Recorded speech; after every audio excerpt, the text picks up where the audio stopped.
Antes de ouvir esse episódio, visite o site do Escritório de Advocacia. Se for sócio, chame seus pares para uma revisão detalhada do que está sendo apresentado para o mercado. Se for associado, procure um sócio para contar o que viu ou o RH para cair fora. O site do Escritório de Advocacia. Gesto de gestão.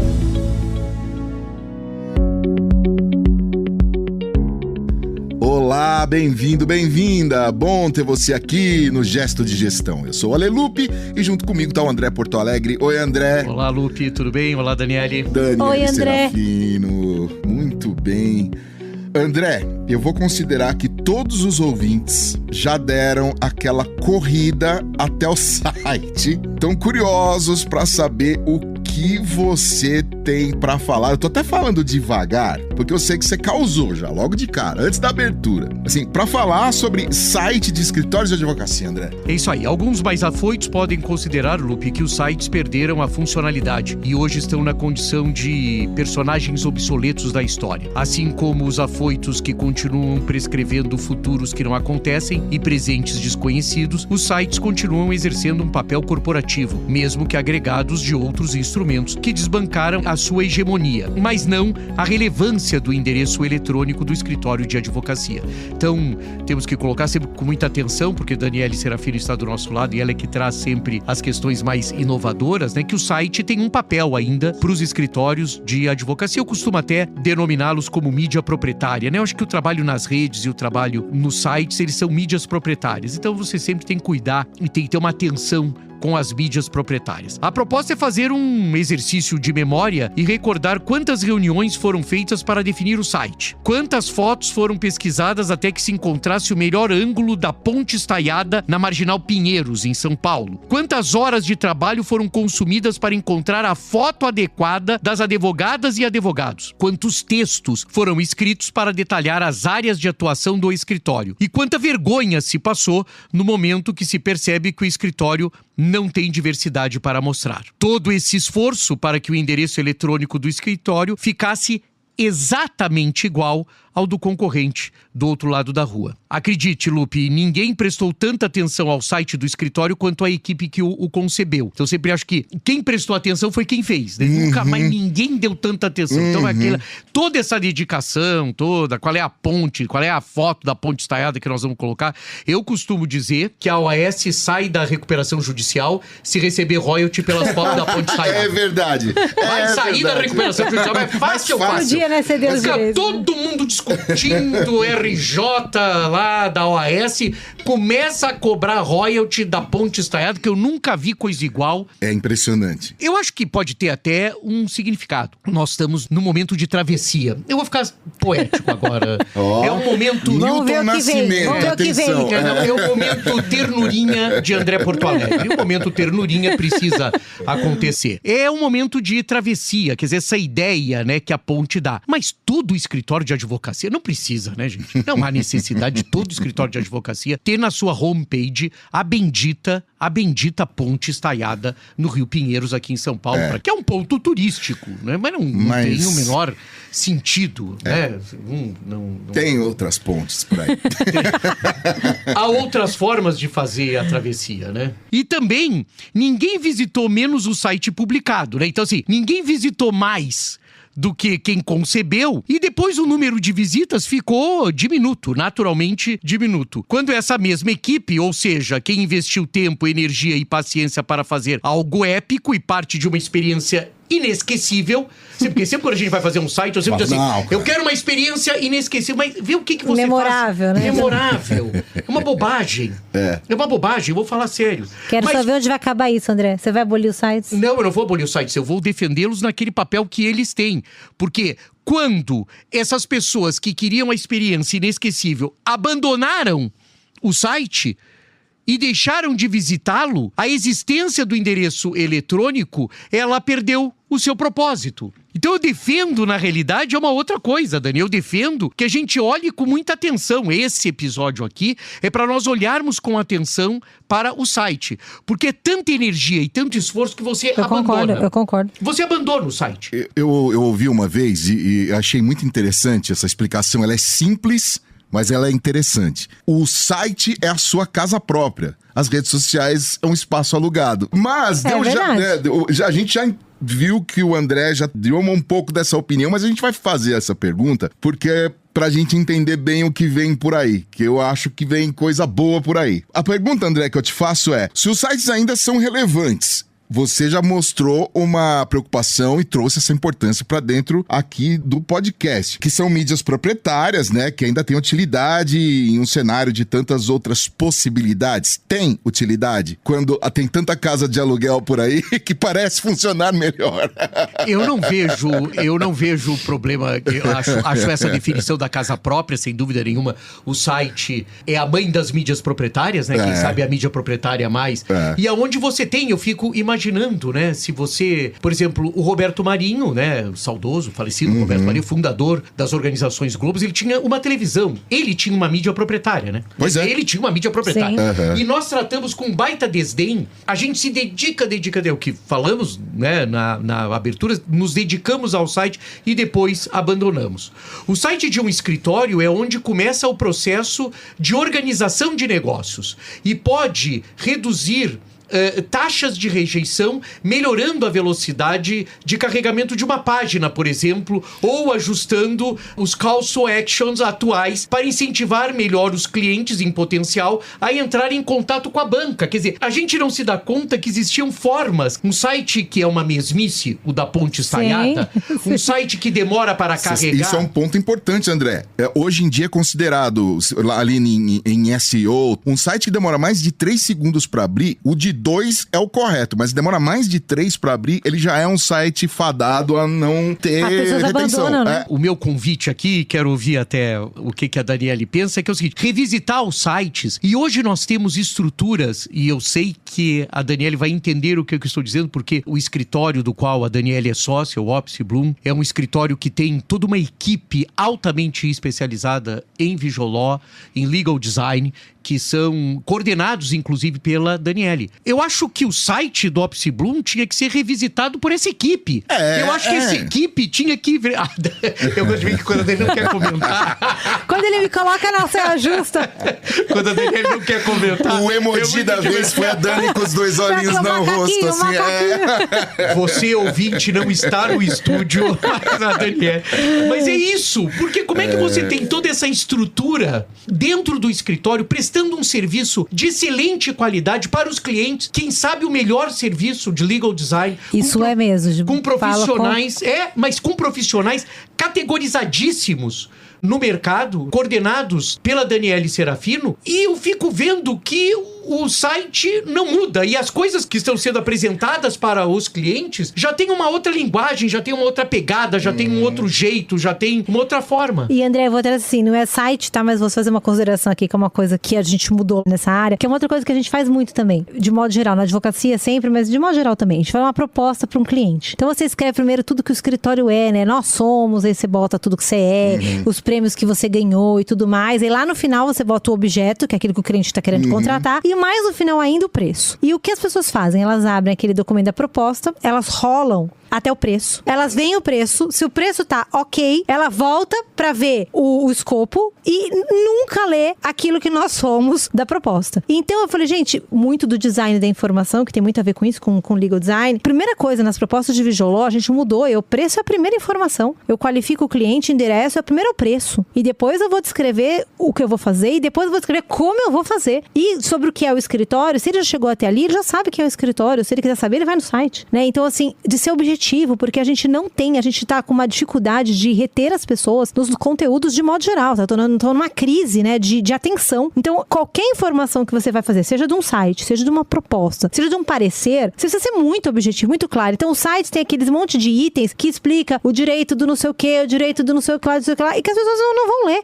Às vezes o que elas querem saber sobre aquele escritório é outras informações que não o que é o direito do trabalho, o que é o direito, sei lá das quantas. Às vezes elas não querem esse tipo de informação. Ou seja, acho que é relevante pra gente refletir é que tipo de informação é importante estar num lugar tão estratégico como um site. Ou tão estratégico como uma proposta. Hierarquização, né? Hierarquização da informação. Hierarquizar. Agora, isso, Lupe, só respondendo a tua colocação, eu não sei se as redes sociais são as casas de aluguel, né?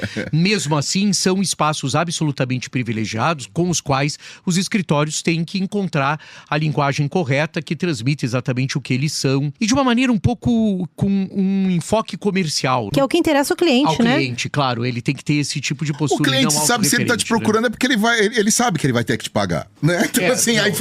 Então, então, pronto, né? Vamos economizar tempo do cliente. Isso, quando você faz essa questão de inverter, é uma forma de hierarquização. É né? isso. Tem um escritor que cobre tecnologia jurídica para pequenos escritórios de advocacia, mas para clientes também, empresas, que é o Ethan Berbenes. Em recente artigo, Berbenes aponta para 2 tipos de indicadores de desempenho que garantem que a experiência do cliente possa ser monitorada e ajustada desde o primeiro contato. Os primeiros indicadores de desempenho são os que medem as experiências de clientes em potencial.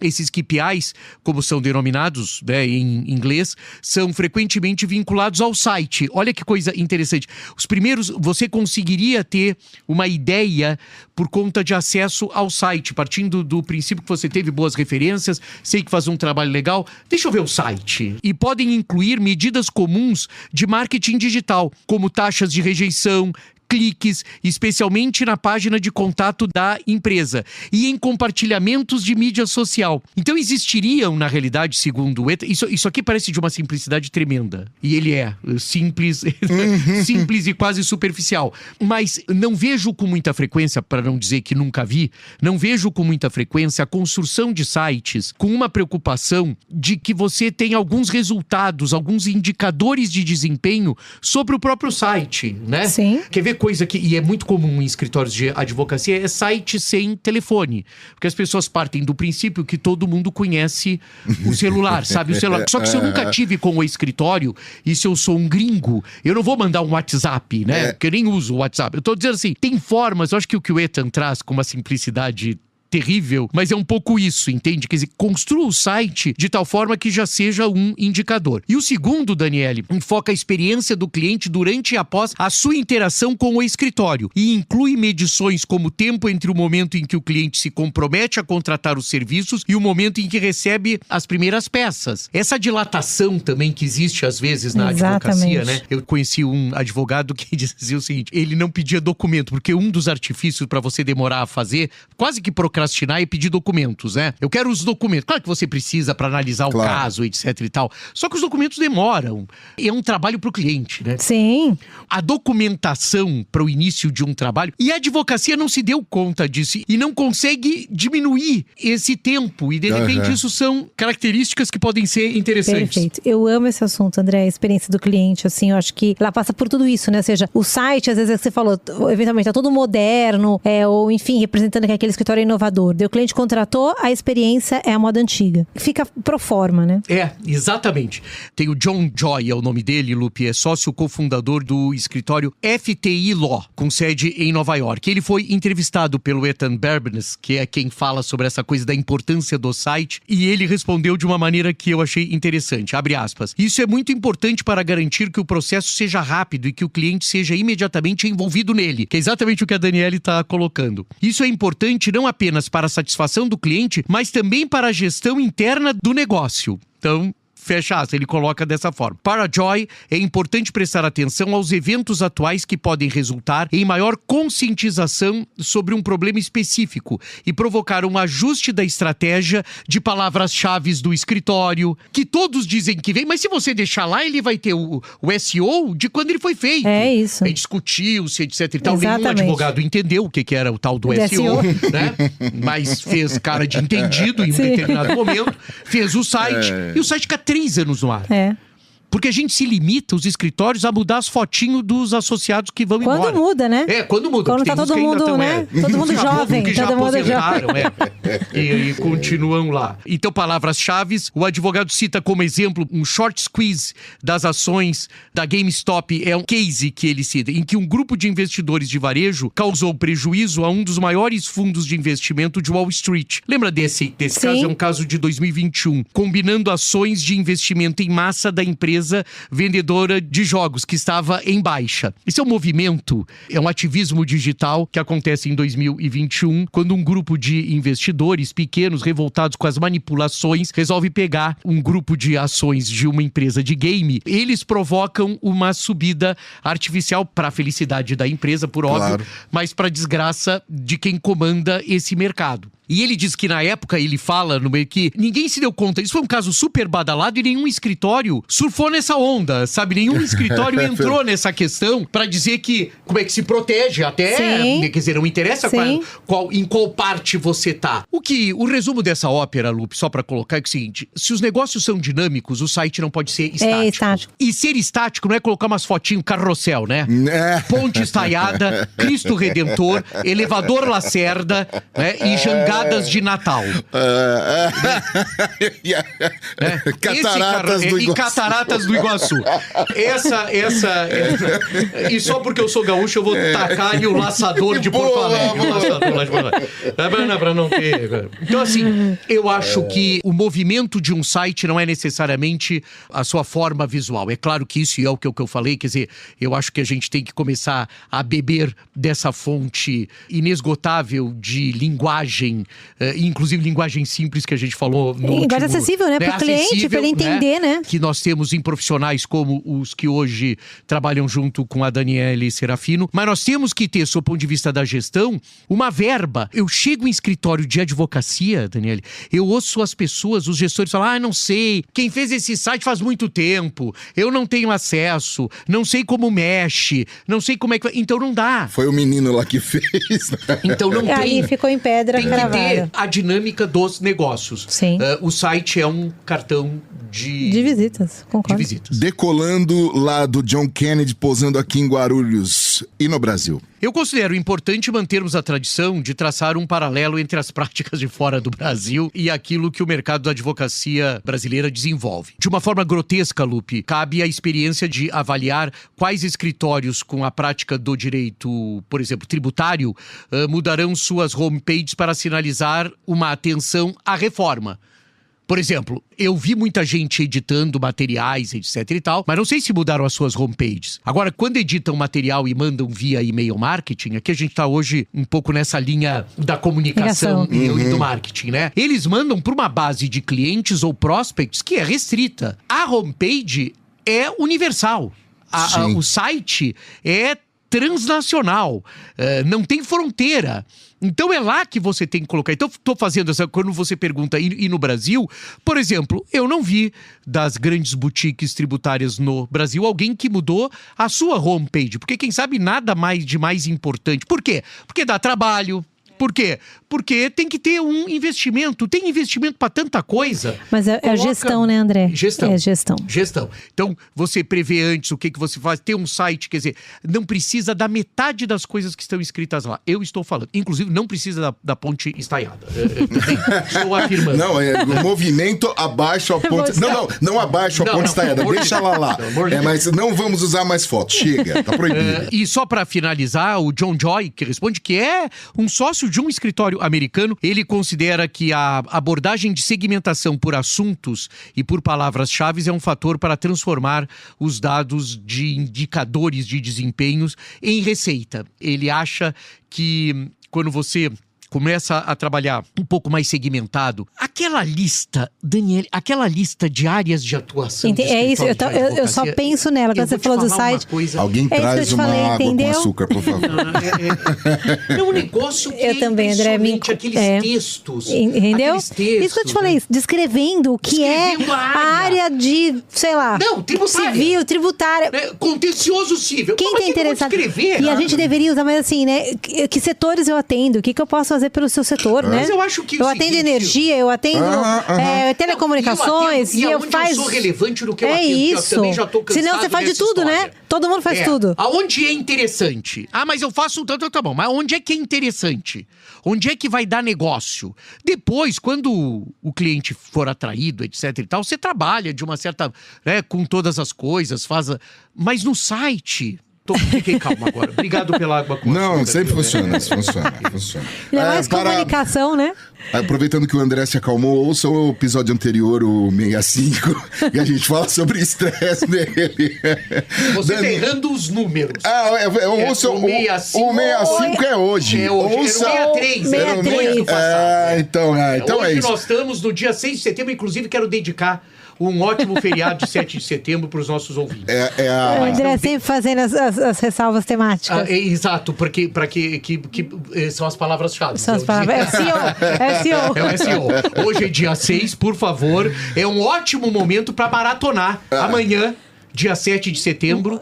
Um ótimo momento tá marqueteiro hoje, hein? maratonar. Então. Tá. Maratonar gesto O de gestão. episódio de comunicação e Agora, marketing. primeira coisa, a casa e a torcida e toda a nossa audiência agradece pelas dicas, porque a gente não dá, minha mãe diria, a menor pelota pra isso, mas é extremamente importante para o negócio, né? De novo, isso. o negócio aqui. Agora, sem errar o número, diretamente da calma do André Porto Alegre, agora para o gesto de inovação do episódio número 65, Daniele Serafino.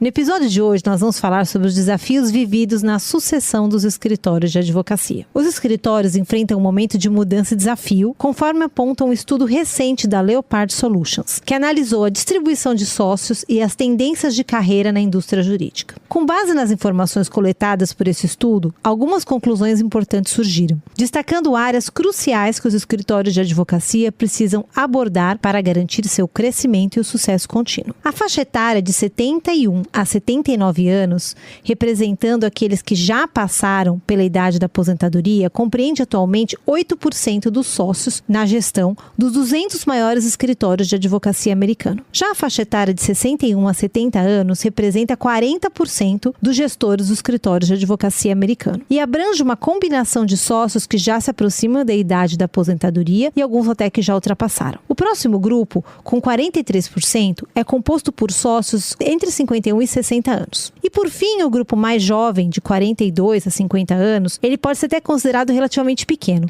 porque atualmente ele corresponde a 9% de sócios na gestão de escritórios de advocacia com essa idade. Com base nesses dados, uma das principais conclusões desse estudo é a concentração de sócios sêniores próximo à idade de aposentadoria na gestão e liderança dos 200 maiores escritórios de advocacia americanos. Em razão disso, a pesquisa aponta que os sócios de nível médio podem encontrar dificuldade em visualizar um caminho claro para o avanço na carreira, levando alguns a considerar outras oportunidades profissionais. Essa falta de perspectiva de crescimento interno pode levar à perda de talentos valiosos e afetar o potencial de desenvolvimento do escritório. Outro dado relevante apresentado nessa pesquisa indica a maior ameaça ao atual modelo de sociedade e até aos próprios escritórios de advocacia. Advogados com aproximadamente 46 anos ou mais deixaram em massa o top 200 das Big Laws nos últimos anos. Considerando esse número, apenas 282 retornaram para um outro grande escritório. Em contrapartida, 3.486 saíram das Big Laws e não retornaram para os grandes escritórios. Já no grupo de 31 a 35 anos, 1.597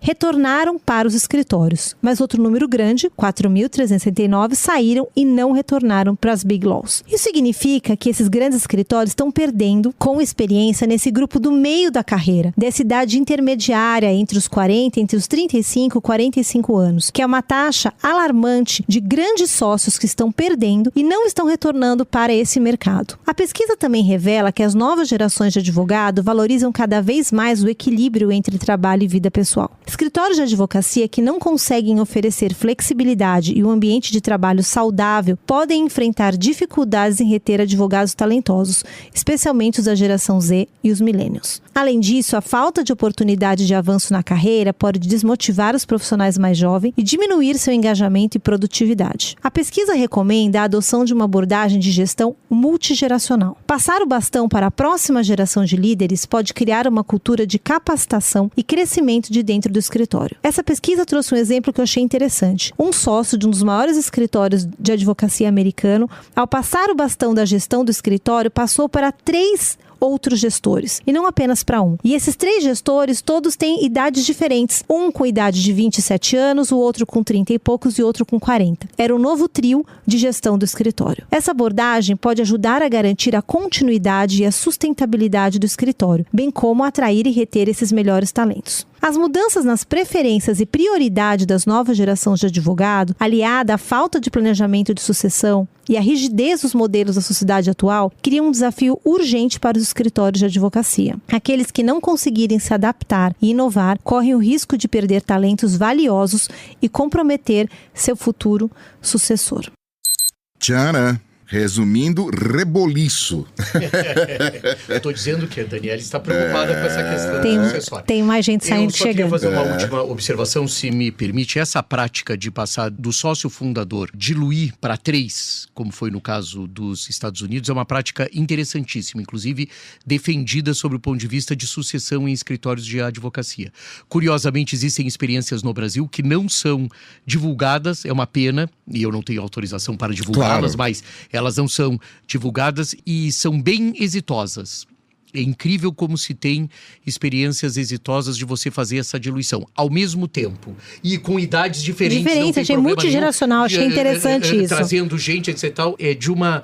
Claro que isso não é todo dia, toda hora, mas é estratégico, né, André? Muito, muito. E você sabe que costuma dar um resultado tremendo. Você não escolhe...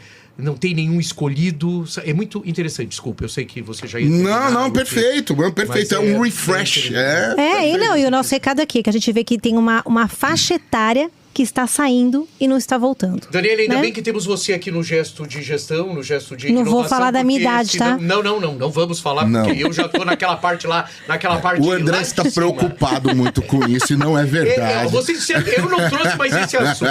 Vocês que falaram que eu estava falando de aposentadoria. Mas começou o ano assim. E eu parei de falar. Não. Quem é que trouxe? Daniela. E vem com uma preocupação.